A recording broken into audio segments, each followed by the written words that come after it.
Okey, saya jemput pembahas terakhir Tenggara.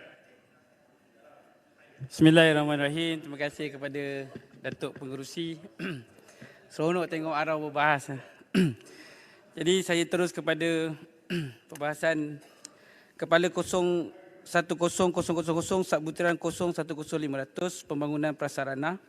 Selepas sepi daripada COVID-19 dan merudumnya industri pelancongan seluruh dunia, pembangunan prasarana termasuk membaik pulih dan naik taraf mesti dilakukan secara strategik. Untuk laksanakan dengan segera, kerajaan wajar juga libatkan GLC dan multinational company di kawasan berhampiran produk pelancongan untuk membantu.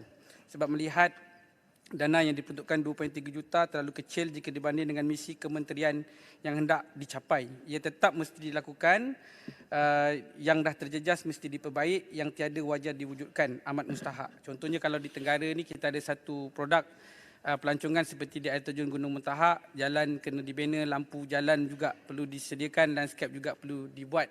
Apatah lagi, saya yakin dan percaya banyak kawasan-kawasan pelancongan, produk pelancongan kita terjejas akibat banjir. Keduanya Kepala 020300 ini membabitkan pemerkasaan dan kaedah-kaedah serta metodologi, bukan saja membangun produk pelancongan tetapi lebih mustahak membangunkan pemerkasaan perkakasan pemasaran. Malaysia perlu membangun juga elemen-elemen prasarana pemasaran produk pelancongan negara yang bersifat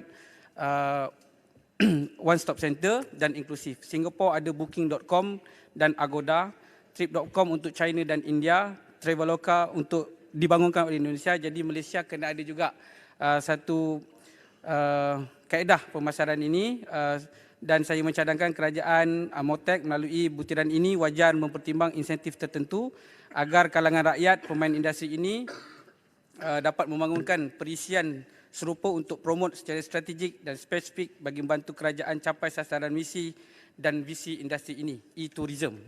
Seterusnya Kepala 020500 Lembaga Penggalakan Pelancongan Malaysia LPPM ada peruntukan besar sekitar 155 juta, naik 3 juta berbanding 2022. Tenggara berharap di bawah LPPM ini adalah usaha membangun produk pelancongan baru yang boleh dilaksanakan.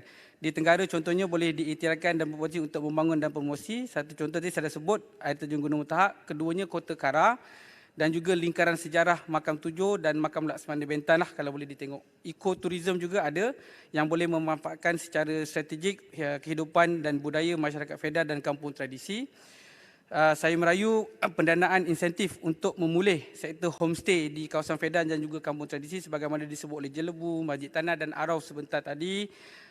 Selepas COVID-19 memang terjejas teruk dan produk ekoturism seperti di Sisik Agrotech juga di Tenggara boleh dimanfaatkan.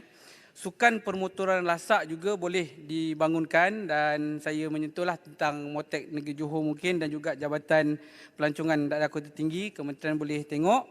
Dari Empangan Lengyu ke Sepadan Tenggara ni sebenarnya adalah trek antarabangsa untuk sukan motor lasak, jadi mungkin bolehlah.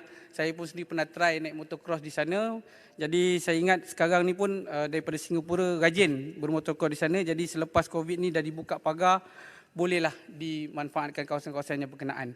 Dan untuk homestay tadi tu ada 7 felda di tempat saya, Penggeli Timur, Sungai Sibul, Lengyu, Pasir Raja, Sungai Sayung, Bukit Besar, Bukit Ramun, dan ada beberapa kampung yang terletak di bawah Gunung Panti, Kampung Temenin Baru, Lukut, Batu Empat, Bukit Lintang, Sepak Hulu, Sipat Ilir, boleh juga digunakan. Dan saya memuji sebenarnya usaha MOTEK mewujudkan pusat perkhidmatan dan transit pelancongan Batu Empat. Walau bagaimanapun keadaannya masih lagi seperti Gajah Putih lah yang Muhammad Datuk Pengurusi, sebab setakat ni hanya ada Mosti dan pejabat ahli parlimen saja di pusat perkhidmatan itu. Jadi saya mungkin jugalah boleh mencadangkan kepada MOTEK untuk melihat pusat perkhidmatan transit pelancongan ini supaya mungkin boleh membawa LHDN, KDN, Immigration ke kawasan itu, jadi boleh menjadi tarikan pelancong juga.